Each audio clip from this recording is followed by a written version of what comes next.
कल अपन ने चर्चा की, बात की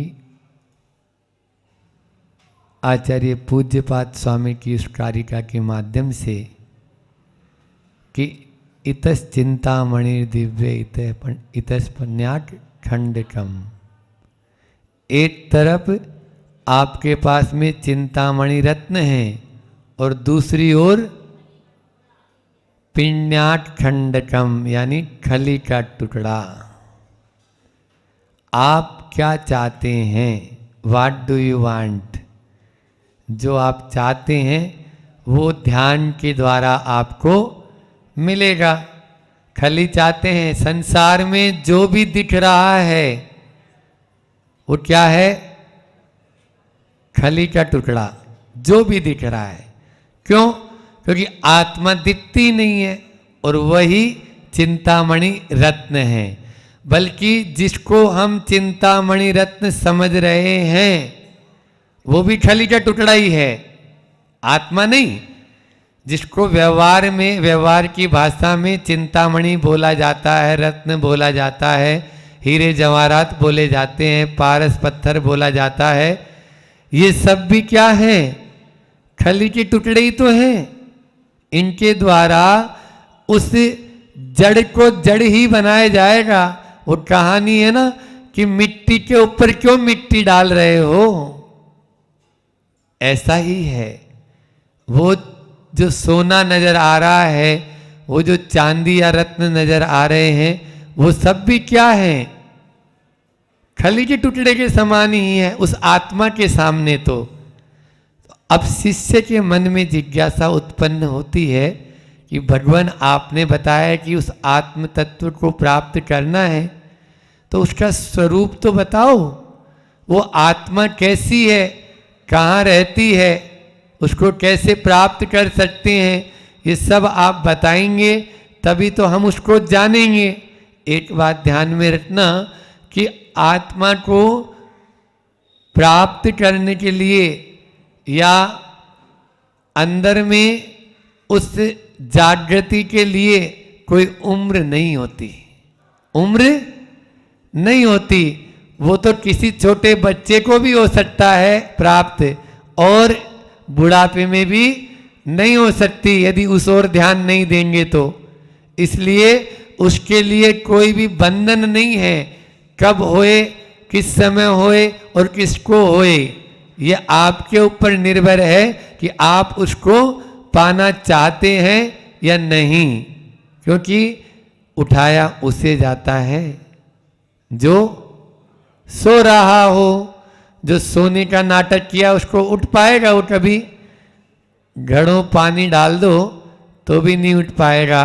आज आचार्य भगवान एक बार फिर से आपको उस शुद्धात्म की प्राप्ति के लिए उस आत्मा का स्वरूप क्या है इस कारिका के माध्यम से बता रहे हैं। स्वसंवेदन सुवत्तस तनु मात्रो निरत्यवय अत्यंत सौख्यवानात्मा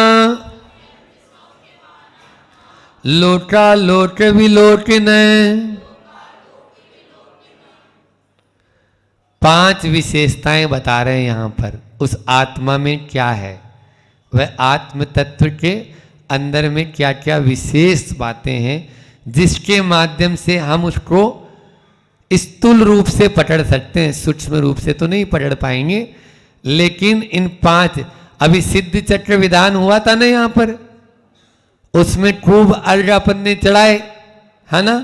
उन अर्घों में इन्हीं गुणों की आराधना की गई थी। सिद्धों में जो गुण पाए जाते हैं वही तो आत्मा के असली गुण हैं। तो ये नहीं समझना ये केवल 5 ही गुण हैं।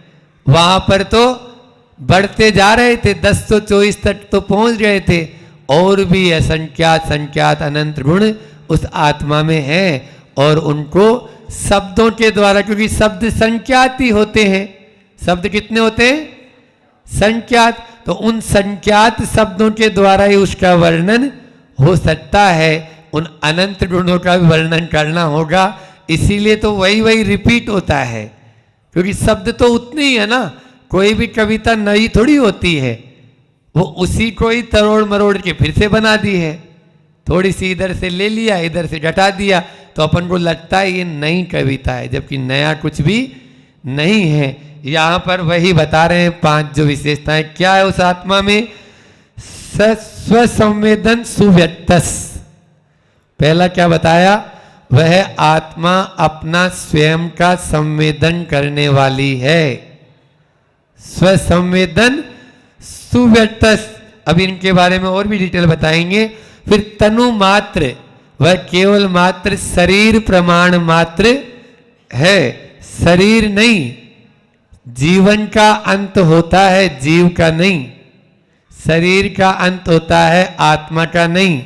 शरीर को जलाया जाता है, आत्मा को नहीं। आत्मा को जला सकते हैं नहीं, लेकिन हम उसी का अंत मान लेते हैं, तो वो नहीं है। फिर निर्वय, निर्वय का मतलब होता है वह वय से रहित है।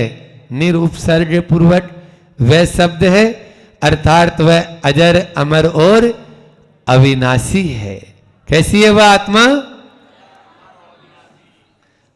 अत्यंत सौख्यात्मा, वह अत्यंत सुख को देने वाली, प्राप्त करने वाली सुख रूप है वह आत्मा।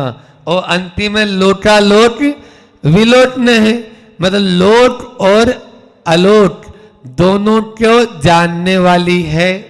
ठीक है ना, यहां पर लोक और अलोक को दोनों को जानने वाला वह आत्मा है हमारा।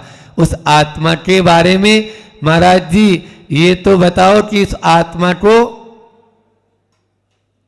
कहां पर है, वो दिखती तो है नहीं।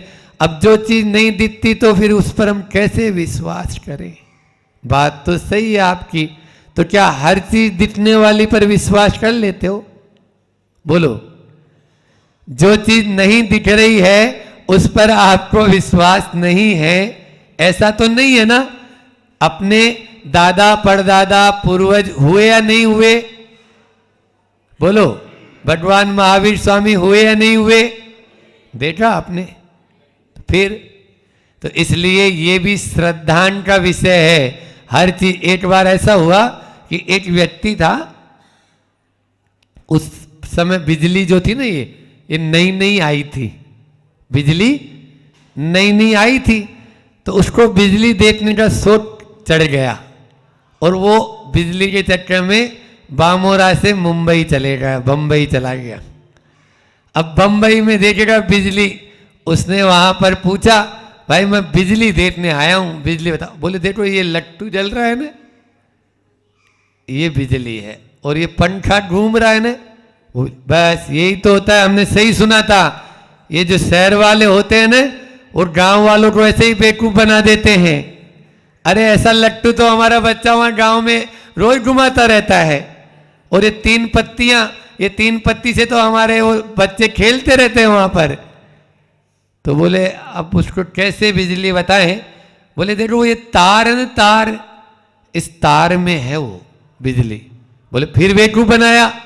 अरे इस तार पे तो मेरी पत्नी रोज कपड़ा सुखाती है। आप तो मैं बिजली बताओ, बिजली कैसी होती है, बिजली बताओ। अब बिजली कैसे बताएं उसको? तो फिर उसके दिमाग में आया एक काम करते हैं, इसको धीरे से ये तार को, बोले वो बिजली है ना, वो छूने से समझ में आएगी, वो दिखती नहीं है, देखने से समझ में नहीं आएगी, उसको छुएंगे ना तब समझ में आएगी। और वहां पे अर्थिंग के 2 तार निकले हुए थे, उनको बोला इसको छुओ तो तुम्हें समझ में आ जाएगी बिजली क्या है। और जैसे ही उसको छुआ तो एकदम से उछल के बोलता, हाँ हाँ समझ में आ गया, बिजली क्या होती है, बिजली क्या होती है, बिजली क्या होती है। हंसी आ रही होगी आपको, लेकिन यही स्थिति हमारी लोगों की है। अब मैं कैसे बताऊं कि आत्मा क्या होती है? उस आत्मा को अनुभूत किया जा सकता है, बताया नहीं जा सकता है। उसको तो आत्म चक्षु से ही आप उसको देख सकते हैं। इन बाहरी चक्षुओं से देखने की कोशिश करोगे तो बंधुओं 3 काल में वो आत्मा नजर आने वाला नहीं है। उस आत्मा को हमें भीतरी ज्ञान से ही अनुभव की वो तो बात है। जो खाएगा गुड़, गूंगा क्या बताए गुड़ का स्वाद, है ना, बोलते हैं ना। तो वही स्थिति होती है हमारे साथ में भी। लेकिन फिर भी आप उसको यदि अनुभूत करने की कोशिश करेंगे, इन नेत्रों को बंद कर देंगे और भीतर के अंदर उतर जाएंगे, तो जितना उतरेंगे उतना ही वह आनंद देने वाली आत्मा आपको दिखने लगेगी। जैसे जैसे कर्मों का आवरण यहां से हटता, अभी आया था ना स्टेट विशेषण था कि स्वसंवेदन सुव्यक्तस, जैसे राख के भीतर अग्नि होती है। पहले क्या है, अग्नि को बुझाया नहीं जाता था पूर्व जमाने में, प्राचीन जमाने में आग को कभी मांगा भी नहीं जाता और आग को पूर्ण रूप से उसको शांत भी नहीं किया जाता, ठीक है ना। तो चूल में जो आग होती थी उसमें थोड़ी सी राख ढक दी जाती थी, और जब दूसरे दिन फिर से काम में लेना है तो उसी को थोड़ा सा फूंक मारी और चालू हो जाती थी। कहाँ ये सब दिया सलाई माचिस वगैरह, अब तो लाइटर 8 से बढ़ के 8 आ गए, हाँ आपके हाथों में ये सब। लेकिन पहले इसी तरह से होता था। अब वो आग को इसी तरह से हमारी आत्मा में वह शक्ति है लेकिन अभिव्यक्त नहीं है, वह अभिव्यक्त नहीं है, उसमें गुण है लेकिन अभी हम अनुभूत नहीं कर पा रहे। क्यों नहीं कर पा रहे? क्योंकि उस पर राख के ऊपर राख के ऊपर राख ऐसी परत चढ़ी हुई है कि वो हमें ऐसा लगता है कि उसमें आग है ही नहीं, जबकि ऐसा नहीं है। सारे जितने जीव हैं उनके जीवों की जो आत्मा है उस आत्मा में वह शक्ति विद्यमान है, अभी अभिव्यक्त नहीं है पर्याय रूप से। क्योंकि अभी वर्तमान में हम जो देख रहे हैं, वर्तमान में दिख रहा है, वर्तमान में मोक्ष है क्या? नहीं है। लेकिन जब भी मोक्ष होगा तो इसी शरीर के अंदर जो आत्मा है ना उसी के माध्यम से होगा, और उस पर ध्यान देने से ही उसकी प्राप्ति होगी, अन्यथा वह प्राप्ति नहीं होगी। जैसे दूध में घी होता है, दिखता है क्या? बोलो, दिख नहीं रहा है लेकिन है या नहीं है? बस देह मध्य शिव है, शिव है। शिव और शव में इतना ही अंतर है, ये एक शव है और आत्मा शिव है। शरीर क्या है? शव है और आत्मा क्या है? शिव है। एक इकार के बस फर्क है मात्र। हाँ, शिव और शव में ज्यादा फर्क नहीं है, लेकिन हम क्या कर रहे हैं, हम उसकी ओर ध्यान नहीं दे रहे, शव की ओर ध्यान दे रहे हैं, उस शव को ही सजाने में लगे हैं। शिव की ओर देखेंगे तो निश्चित रूप से हमें, क्योंकि देखो जब तक वह अंदर शिव है तभी तक इसकी पूजा है और इसको रखा जाता है, अन्यथा तो बोलते उठाओ बदबू आने लगी। पिताजी भी हैं, माताजी भी हैं, तो भी रखते नहीं है, अभी लेके जाओ। हाँ, टाइम हो रहा है ज्यादा, इसमें जीवोत्पत्ति हो रही है, ये बोला जाता है। फेंक देते हैं, तन को छूता नहीं, तन को कोई छूता नहीं, चेतन निकल जाने के बाद, और फेंक देते हैं फूल को खुशबू निकल जाने के बाद, है ना। तन को कोई छूता नहीं, चेतन निकल जाने के बाद। कोई नहीं छूना पसंद करता, छू लिया तो अब तो नाव, लेकिन इसी तन के अंदर वो चेतन बैठा हुआ है। बंधुओं, जल्दीबाजी नहीं हो सकती इसमें। आप सोचें कि पंचम काल है, मोक्ष तो है नहीं, फिर क्यों तप रहे हैं? नहीं, अभी जो हम संस्कार बीजारोपण करेंगे वही आगे काम आएंगे। जैसे दूध से घी बनता है, आजकल सुना है एक प्रोसीजर, आजकल क्या होता है ये देखा भी है कि सेपरेटा क्या बोलते हैं उसको, सेपरेटा, एक मशीन आती है, वो कच्चे दूध से सीधे ही घी बना देती है, लेकिन उस घी में न तो वैसी गंध रहेगी जैसी गंध होगी। 3 तरह का होता है, एक मलाई से भी निकालते हैं, मलाई होती है ना, उससे भी घी निकालते हैं, और एक आपके दूध को जमाओ, पहले तपाओ, फिर जमाओ, फिर बिलो और फिर उसको मथो। मतने के बाद में नवनीत आए, फिर उसको तपाओ। उसके बाद में जो आएगा उसकी जो सुगंध होगी, वो जो घी होगा, वो 2000 रुपए किलो मिल रहा है शायद शांति धारा का, ऐसा सुना है। तो ये वाला, तो आप लोग उस 400-500-600 रुपए किलो वाले में उलझे हुए हैं। क्यों? जल्दी से मिल जाए, शॉर्टकट चाहिए। शॉर्टकट का काम नहीं है। वहां देखो जाके शांति धारा में, मैं एडवर्टाइजमेंट की बात नहीं कर रहा हूं, लेकिन 8 पैरी काम होता है। दूध निकलने के 48 मिनट के अंदर गर्म हो जाता है और गर्म होने के बाद में जमने की प्रोसेस, जो जैसे जितने टाइम में उसको जमना है जमाएंगे और उतने दूध को जमा के फिर उसका भले ही तक छाछ देखने को भी नहीं मिलती आजकल तो। हाँ, और मटकों में जमाते हैं, महाराज जी बता रहे हैं, मटके में जमाते हैं। बंधु ये होना चाहिए। घरों में भी आजकल सब शॉर्टकट चल गया है। आचार्य श्री जी भी इसको कई बार बोल रहे हैं, हम आत्म तत्व को भी ऐसे ही शॉर्ट में पाना चाहते हैं। भूल जाओ, ऐसे शॉर्टकट से कभी नहीं मिलेगा। वो जेब कट हो जाएगा, लॉन कट हो जाएगा, आप शॉर्टकट के चक्कर में उसको भूल जाएंगे।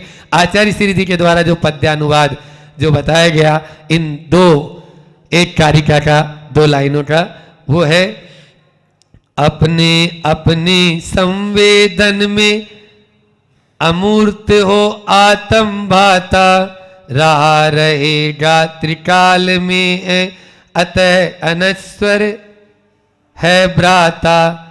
तत्कालिक तन प्रमाण होता अनंत सुख का नित्यत्व रहा। लोका लोका लोकित करता सदा लौकिका उदय रहा, सदा लौकिका उदय रहा। जो लोट दुनिया की बातें तो हम करते हैं, लेकिन जो हमारे पास में है उसकी ओर दृष्टिपात नहीं कर सकते, और उस दुनिया के पदार्थों को देखना छोड़ देंगे तो उस आत्मा को जागृत होने में टाइम नहीं लगेगी, और फिर आपको वो लोटा लोट सब दिखने लगेंगे। जिस आप एक पदार्थ को देखते थे, यहाँ तो पूरे सारे पदार्थ आपको नजर आने लगेंगे। वह लोटा लोकित जो पदार्थ हैं, वह सभी पदार्थ हमको भी नजर आए, और उस अविनश्वर पद को, अजर अविनाशी और अमर पद को हम सब प्राप्त करें। इन्हीं भावनाओं के साथ में बोलिए अहिंसा परमो धर्म की।